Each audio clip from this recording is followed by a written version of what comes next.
అనే పేరుతో బహిరంగంగా ప్రజల మధ్యకు వెళుతున్నటువంటి సందర్భాలు. సరే, ఇంకొక ఆయన ఉన్నాడు ఆటలో అరటిపండు. ఆయన ఎక్కడున్నాడో, జనంలో ఉన్నాడో బయట ఉన్నాడో తెలియదు, కానీ ఆయన వారాహి అనేటువంటి ఒక వెహికల్ ఎప్పుడో పాపం తయారు చేసుకున్నాడు. ఇప్పుడు కోసం మరి ఎప్పటి కోసం ఎన్నిసార్లు ఎక్కాడో తెలియదు. దానికి ఆయిల్ కూడా కొట్టించినటువంటి పరిస్థితులు కనిపించడం లేదు రీసెంట్గా. ఇది వాళ్ళ రాష్ట్రంలో ఉన్నటువంటి పరిస్థితి. అయితే రా కదలిరా అనే అంశాన్ని మనం ఒకసారి చూసినట్లయితే చాలా చోట్ల చంద్రబాబు నాయుడు గారు బహిరంగ సభలు నిర్వహించారు.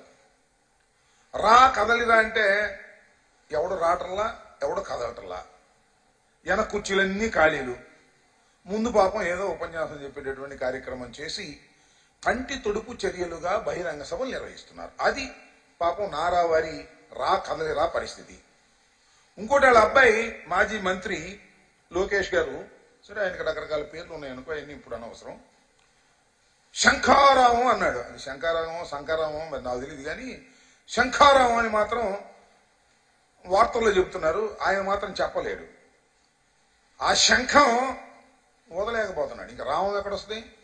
ఆ శంఖాన్నే ఊదలేనటువంటి దశలో శంఖారావం మొదలెట్టే కార్యక్రమం చేస్తున్నాడు ఆయన. శంఖారావం అది. ఇక సిద్ధం గురించి నేను చెప్పవలసినటువంటి అవసరం లేదు. ఇప్పుడు 3 ప్రాంతాల్లో సిద్ధం అనే బహిరంగ సభలను మా పార్టీ అధ్యక్షులు జగన్మోహన్ రెడ్డి గారు నిర్వహించారు, పాల్గొన్నారు. పాల్గొన్న ప్రతి సిద్ధం బహిరంగ సభ కని విని ఎరుగని రీతిలో రాజకీయ చరిత్రలోనే ఇంత ఉత్సాహంగా, ఇంత భారీగా జరిగినటువంటి సమావేశమే లేదన్నట్టుగా జరుగుతున్నాయి. ఇంకా 4వ సభ కొరవుగా ఉంది. ఈ సభలు అయిపోయిన తర్వాత, ఈ సభలు చూస్తున్నప్పుడు, అన్ని చూస్తున్నప్పుడు కొద్దిగా తెలుగుదేశం పార్టీకి సంబంధించినటువంటి మేధావులనండి, తెలుగుదేశం పార్టీకి సంబంధించిన ఆశాబాహులనండి, వారి భ్రమలు తొలగిపోతున్నాయి. వారికి పట్టినటువంటి మొబ్బులు తొలగిపోతున్నాయి. అరే రే, మనం ఏదో అనుకున్నామే చంద్రబాబు నాయుడు గారు ఈసారి ఏదో చేసేస్తాడని, చూడగల లేదే అనేటువంటి భావన కలుగుతా ఉంది. ముందుంది ఇంకా ముసళ్ల పండుగని మనవి చేస్తున్నా.